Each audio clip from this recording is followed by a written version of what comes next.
Well, hello my friends, welcome or welcome back to my channel. Now listen, I apologize in advance because the sky is doing some weird things right now. I'm not sure if it's gonna storm, I don't know what the vibe is, but if the lighting changes a bit here and there, bear with me. Regardless, we are here to talk book books. There's a lot of them. I've read a ton of them. We're gonna talk about so many books today. A lot of my unpopular opinions, if you will, and I'm gonna be explaining them concisely, of course. We gotta keep it moving, keep it pushing, give you just the information you need. If you have any questions or if you have any agreements, disagreements, put it in the comments below. Of course, we're all leading with kindness here. Different book opinions are different book opinions. That is it. We can totally disagree, totally fine. Disagreements are valid, disrespect is not. Just a little reminder. So, if you've been here, you know the drill. If you're new, hey, I'm Rachel. It is so wonderful to meet you through the screen like this. I hope your day is treating you beautifully. And I think you stumbled upon this video for a reason. I think you clicked for a reason. If you want to yap books with the girlies, receive a new bookish video every single week, right on your subscription page, and you both read for enjoyment, but you also have perspective about what you read, I think it's meant to be. Go ahead and hit the subscribe button, hit the bell button really quick. That'll make sure you don't miss anything. You stay up to date with us over here, and comment your favorite read that you got out of booktok. Now listen, if you don't know, I got my start on TikTok, read a ton of booktok books, talked about them. That's sort of how I broke into the industry, if you will. So I've done my time, okay? That is my little spiel about why I'm qualified to talk about these books.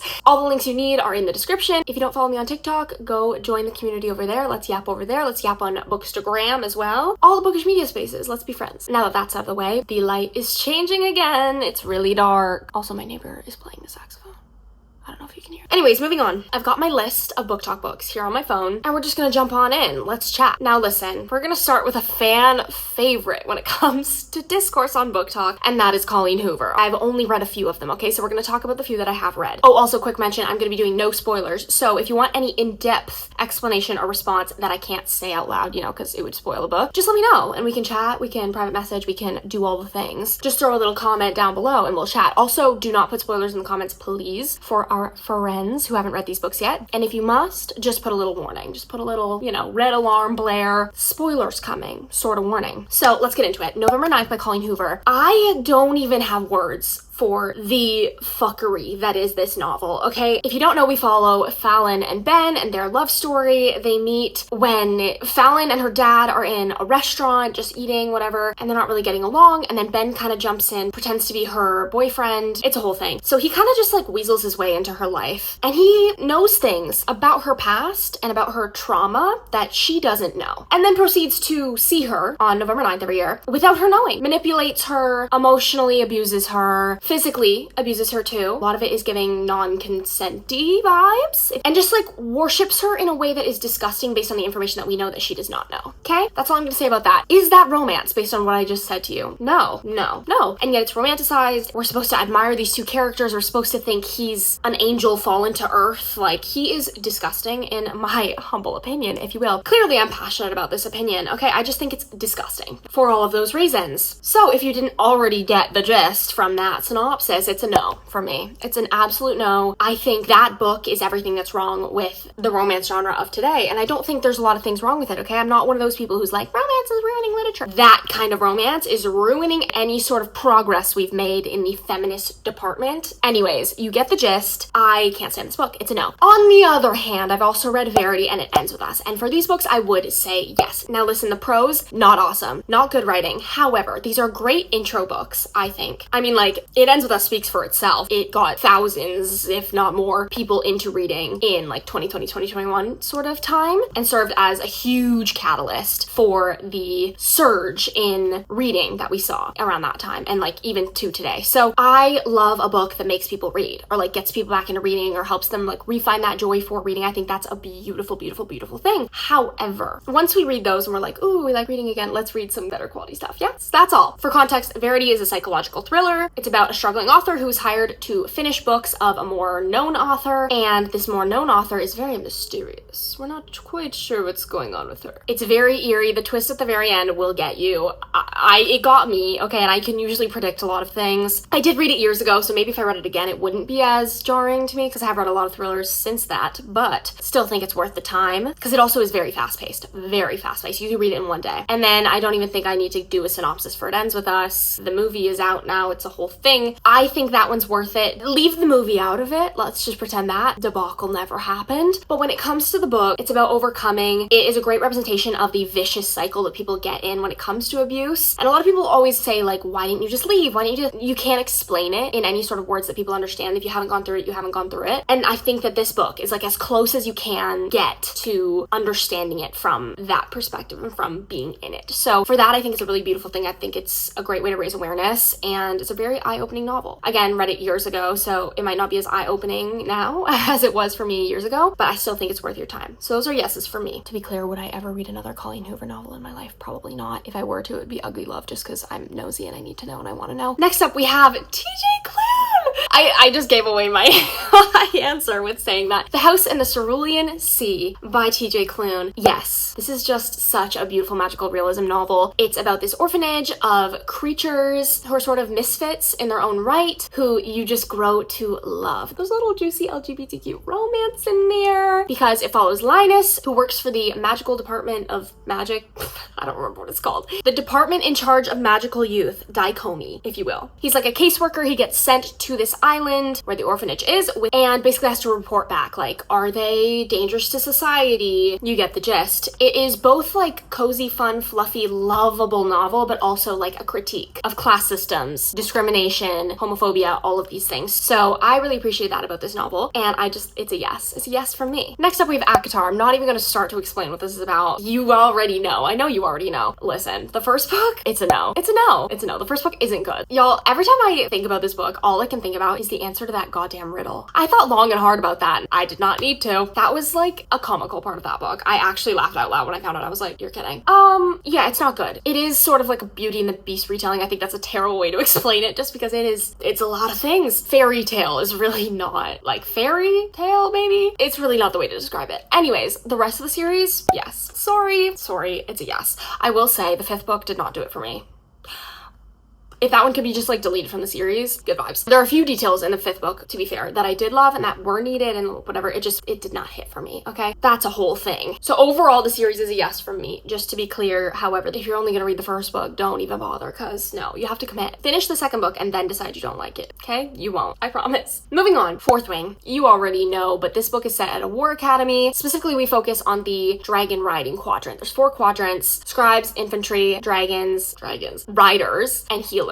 Our main character was training all her life to be a scribe, wanted to be a scribe. Her dad was a scribe. However, her mom was a rider, okay? Her dad is dead. Her mom is like, you're being a rider, we're riders, we're slaying it. She's very small, she's very brittle, and it's just not looking good for her for a while there, okay? We get dragon sex, we get a lot of things in that book. It's a yes. I'm sorry, it's a yes. There's a reason why that book blew up and like the entire internet was talking about it. Also, fun fact, the very first book talk video I ever posted was me finding Fourth Wing in a bookstore in Canada, because you could not find it. You literally could not find it for months in a bookstore in Canada. And I was like finding it in the bookstore. I was like, oh my god. And that went viral and got like 100,000 views. And that was the beginning of our journey. So anyways, 2nd book, not great. 3rd book, better than the 2nd book. Still not the best thing ever. Moving on, Emily Henry. For me, anything Emily Henry is a yes, okay? I have now read 4 of her books, and they're all yeses from me. Book Lovers is my least favorite. Hot take, I know. But I still highly recommend. She writes in a way that is just so relatable and so fulfilling. Like, you just feel so seen reading her stuff, and you're like, oh, another human being like sees the world like I do? Crazy. At least that's how I felt, to be fair. I can't speak on your experience as far as that goes. However, she does speak in a very clear, inspiring, personable way. All of her characters are very lovable and knowable and understandable. They're just beautiful. So Emily Henry is an easy yes. Now let's get into Stephanie Garber, okay? You're gonna be disappointed in me, and I'm so sorry. The Caraval series is a flat out no from me. Looking back, I think I rated those books 3 stars each. I would take them down from that, probably 2.5 now. Just like in hindsight, so confusing, so random, clever in certain moments, but then there were other loose ends that just were never tied up in any of the books. It follows these sisters who live very privilegedly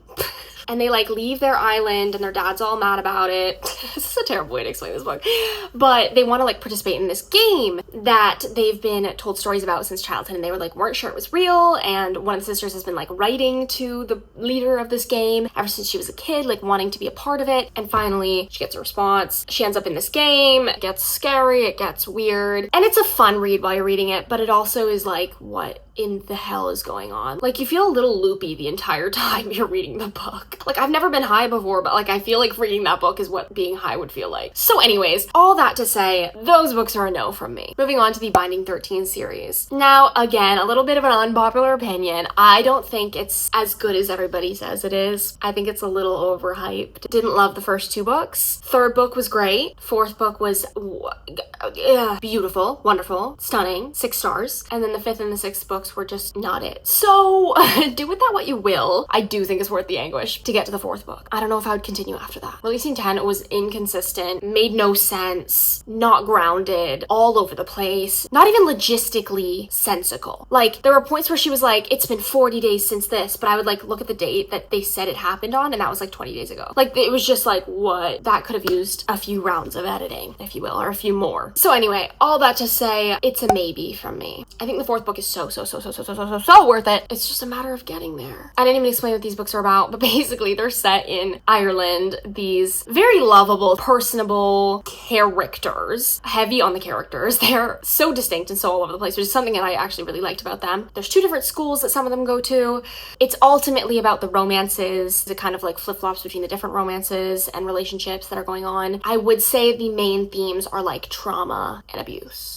So, very heavy books, okay? Like, probably the heaviest series I've ever read, just because it is so grounded in reality. And I do think they're very eye-opening reads. They bring really great awareness to mental health issues, abuse, trauma, a lot of very heavy, very important topics to talk about. They do bring awareness to. So, when it comes to that, I would say yes. So, give it a shot. See if it feels right for you. Then if you're in the 2nd book and you're like, this is not it, then I would just, maybe abandon. However, the 3rd and 4th books are the best books in the series, hands down, flat out, easily. The 4th is number 1. So anyways, that's that on that. Let's move on. Good Girl's Guide to Murder. Okay, I've only read the 1st book in this series, and it's a yes from me. This is a murder mystery, as one could infer from the title. This book follows Pippa, our main character, who, for a school project, she's a high school senior, to be clear, she's young. She investigates the closed case murder of Andy Bell. Now, the juicy part is that Andy Bell's boyfriend at the time confessed and then unalived himself. Sal was Andy Bell's boyfriend, to be clear. It's a closed case. They know what happened.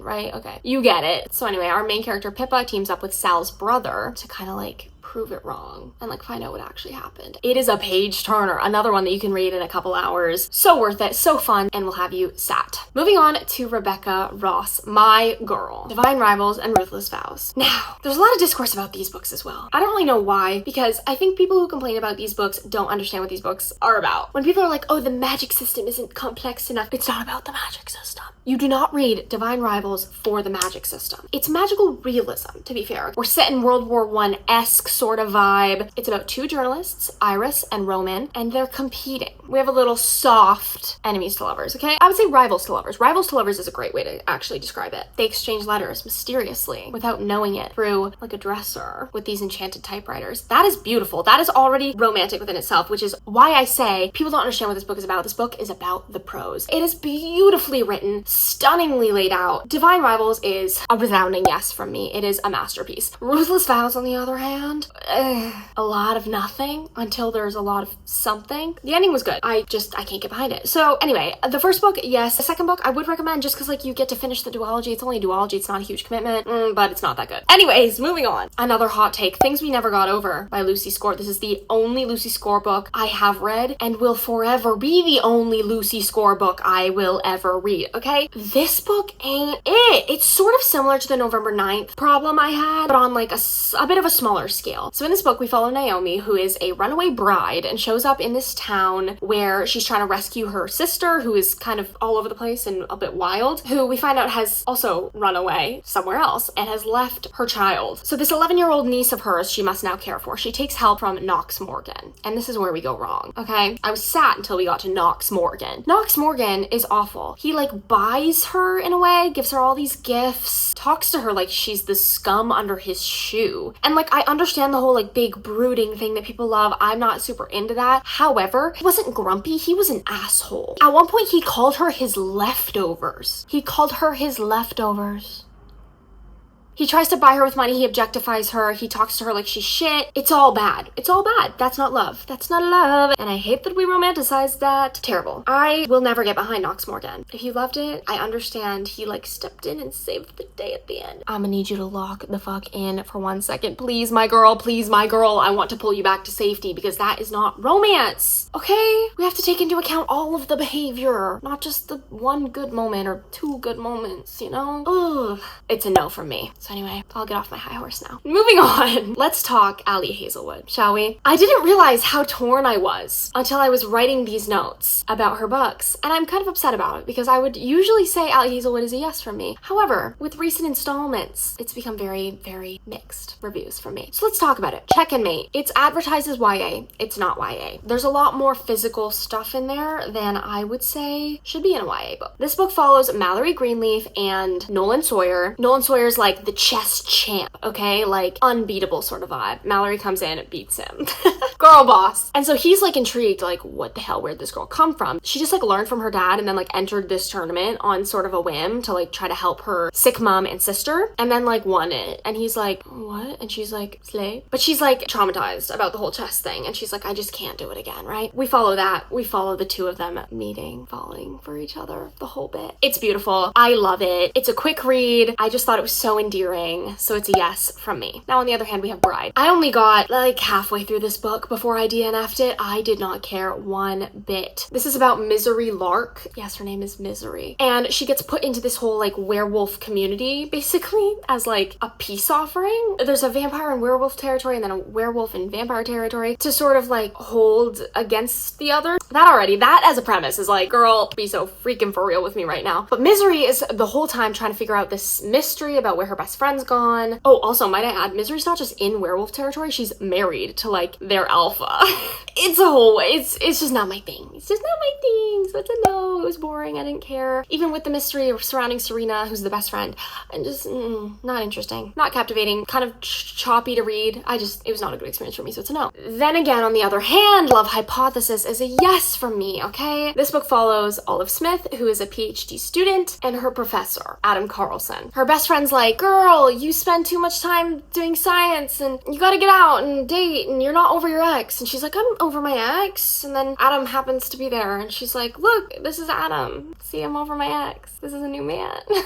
Describing romance books is so funny. So anyway, they do a fake sort of arrangement moment, and I ate it up, okay? I live for all of her STEM romances. I can't even lie. I think they're smart. I think they're witty. I think they are complex, which I really like in a romance. And Adam Carlson just does it for me, okay? The way he stands up for her, oh, I love it. I love it. So that one's a yes. Moving on to Problematic Summer Romance. I actually recently did a review on this book because it was in my Only Reading New Releases reading vlog. Go watch that reading vlog if you haven't. It was a great one. I read a bunch of new releases, talked about them. It was a crazy experience. So go to that video if you want more details, but basically this follows Maya and Connor, who've known each other for a while, sort of family friends sort of vibe, but the catch is they're 15 years apart.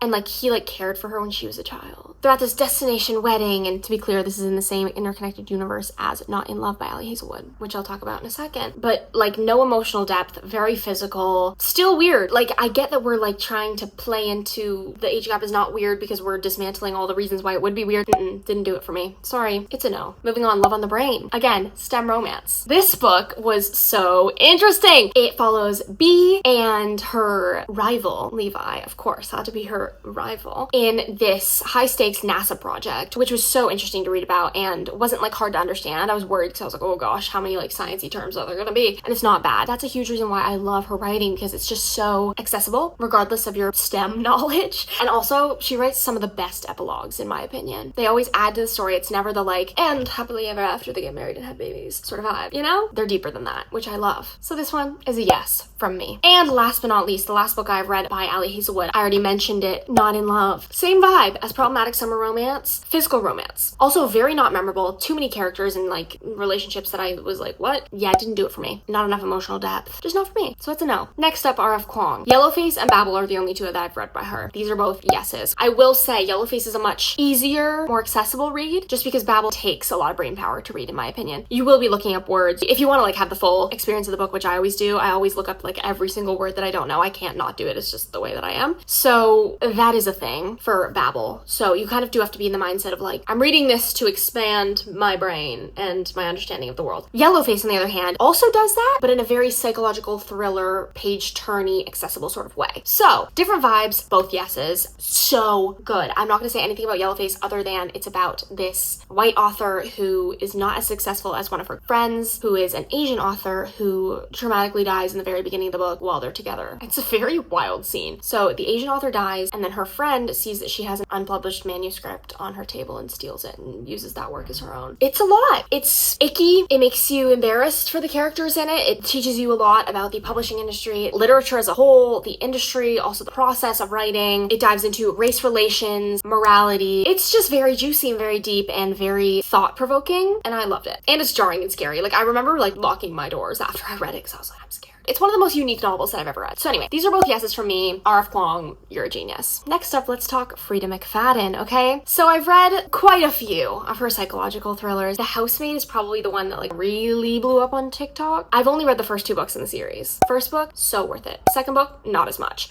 First book, y'all, yes. I don't want to say anything about these books because you just need to go in so blind and let it just up your mind, okay? Do it. Trust me, read these books. That's all I'm gonna say. I still need to read the 3rd one. I definitely want to do that. Next up is Song of Achilles, which has Greek mythology, LGBTQ romance, yearning, determination, and perseverance beyond belief, and it is a life-changing read. I will feed into the love for this book any day. It's one of the best books I've ever read to this day, so it's a yes. Next up is the Heartstopper series. Now, these are graphic novels. These follow Charlie Spring and Nick Nelson. They're so cute and endearing, and you can read them so fast because they're graphic novels. They explore themes of first love, friendship, loyalty, mental health, LGBTQ plus identity, and we just get to watch as these 2 boys navigate high school and coming of age and growing up and complex relationships with friends, parents, siblings, all of the things. It's so beautiful. I will highly, highly, highly recommend this. So it's a yes from me. Moving on to The Midnight Library. This is a yes from me. Is it heavy-handed at times? Yes. But I still think like the themes of life and death and alternate lives you could have lived and decision-making and morality, it's beautiful. And it really makes you think. It does. Like, I will say the whole concept, it's like very in your face. So like be ready for that. But I really enjoyed it. I did. And it's a fast read. Basically, Nora finds herself in between life and death because she, trigger warning, unalives herself right at the beginning of the book. And her old librarian, who really had an impact on her in her childhood, is basically the leader of the Midnight Library, which is where she shows up to when she, the Midnight Library goes on forever. It has all of these books, and all of these books represent the alternate lives she could have lived based on each individual decision she made in her life. So like every single little choice obviously branched out into a different life. It's kind of just like the consequences of your actions,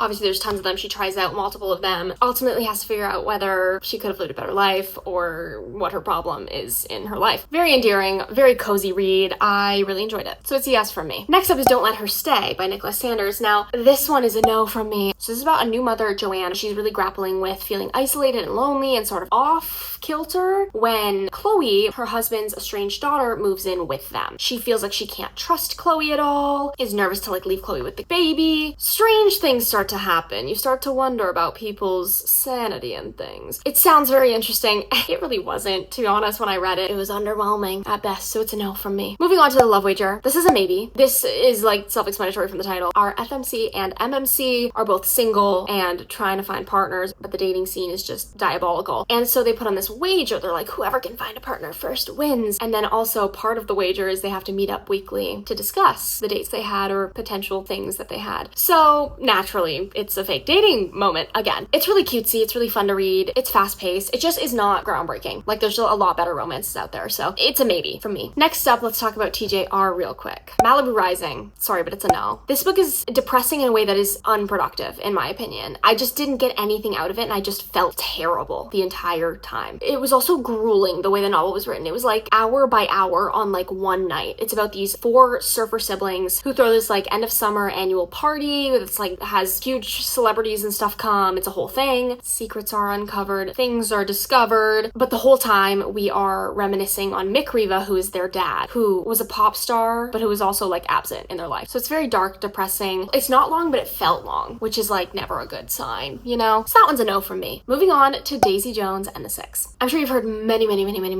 many things. I loved this book. I loved the script format. I loved the individual and complex relationships and characters. Everybody was so fleshed out. I actually had to look up whether it was a real band or not when I finished the book, because I was like, oh, is this like a documentary sort of? No, not real, fictional. Basically, it's about this band, all of their relationships going on the road, creating music, relationships in the band, relationships at home, drugs, alcohol, addiction, teamwork. There's so much to this book, and it was so good. And it's written so well. There's so many good quotes in there. Oh, love. Now, if you've made it this far, hey, thank you. I appreciate you. I'm so glad you're here. We're just yapping together. Now, I do want to know what your favorite TJR book is, if you've read. And if you haven't read, what is the highest one on your TBR? For me, I need to read Seven Husbands of Evelyn Hugo. I have been meaning to read that for years, and I just haven't yet. I haven't gotten to it, so that is number one on my TBR for TJR. And then the favorite one I've read is Daisy Jones and the Six, because these are the only two that I've read by her. So that's that on that. Let me know what yours are. Mwah. We've almost made it to the end, folks. Almost. 7-year slip. If you've ever consumed any of my content and you know I love this book, this is for the foodies. This is for those who love New York City and love an old-timey romantic vibe. It's about this magical apartment where our main character Clementine lives. She's a book publicist, and she inherited this apartment from her late aunt, who she was very close with. And the apartment is magical because it has this quality to it where it can transport you 7 years in the past. Who was in the apartment 7 years ago? This man. Of course, because that's not scary at all. His name's Iwan. He's a cook. They connect on so many levels. They have such great deep conversations. They care for one another. I love the stakes of the magical apartment. She doesn't always know that she's gonna like be back in the apartment or not. So like sometimes he's there and sometimes he's not. I loved it. It's a yes for me in every language. Next up is Normal People by Sally Rooney. This is the only Sally Rooney book I have ever read because I didn't love it. Sorry. It's a no for me. This book follows Connell and Marianne, who meet in high school in Ireland. They have a sort of on again, off again relationship, which I just find annoying, to be honest. This book was very like introspective and flowery for the sake of being flowery. Like a lot of the language, I was like, that just doesn't mean anything. You're just telling me it's sunny with like 47 characters for no reason. Like it's not even like you're expanding on the idea of it being sunny. Like you're just telling me that like the sun is out. Anyway, that's how I felt about that book. I'm so sorry if you disagree. I think it's like a taste thing. Also, I get it's sort of the point, but I also didn't know like when they were talking, when they were thinking, because there were no quotation marks in this book. Oh my god. And I get it. That's sort of the style. I'm not a fan. That's all. So it's a no from me. Next up, we have Love in Other Words. Now, this is a hot take. This book follows Macy and Elliot, who were childhood friends. Something happened. This whole book, we're trying to figure out what happened, because then they reconnect, and you can feel the tension, the yearning, the chemistry, and then you find out what happens, and it just ruins the entire book, in my humble opinion. That is a trope I can never, ever get behind. If you read it, you know. Why did it have to be that? Why in all these books where we're like trying to figure out what happened between them, is it always that? Circumstances don't matter when it comes to that, in my opinion. It's just gross. Ugh. So anyway, that book is so beautiful up until you find out, and then you're like, well, so it's a maybe for me for that reason. Most people love it, so you'll probably be fine. But if you're anything like me, it's a no. Next up, let's talk Abby Jimenez. I've only read Part of Your World and Yours Truly by her. These are also books I just never stop talking about. I just recently read Yours Truly, actually. Freaking loved it. That was my very last reading vlog. So after you finish this video, go watch that last reading vlog because I go into depth about my thoughts on this book. Beautiful. They were both 5-star reads for me. They're small town cozy romances. The men are wonderful people. These books dive so deep into like career choices, complex relationships between all different kinds of people, like siblings, coworkers, parents, friends, romances, bosses, even animals. Oh, it's so beautiful. And they also just like are more than romances. Like they just dive into important topics like mental health, class structures, social structures. They're so good. They're so good. Enough said. They're both yeses from me. And last but not least, the last thing he told me. We spend the entire book, and it's a grueling entire book, trying to figure out what happened to this dad that disappeared off the face of the earth. We follow the mother and the sister trying to uncover it. It's a thriller. It's so underwhelming. So underwhelming. And it was going so good until it wasn't. Like the setting, I loved the setting. I loved the vibe. I still remember like feeling I had when I started reading it. Got to the end and I was like, that's it? So do with that what you will. I know there's a second book in that series now too, actually. Will not be reading that. So yeah, that is my opinion. So my friends, we have arrived at the end of this video. I want to thank you so much for being here, for listening, for yapping books with me. This is just my favorite thing to do. I just wish we could be on like FaceTime instead, you know? Like I want your input. So in order to get that input, I would love if you would drop a comment, any thoughts you had during the video. I want to hear literally every thought you have inside of your brain. I appreciate you so much, and I cannot wait to see you in the next video. But if I'm going to see you in the next video, you must subscribe and hit the bell so I don't miss you, because I'm just so glad you're here and you're right on time. So do the thing, and I will see you in the next one. Bye y'all.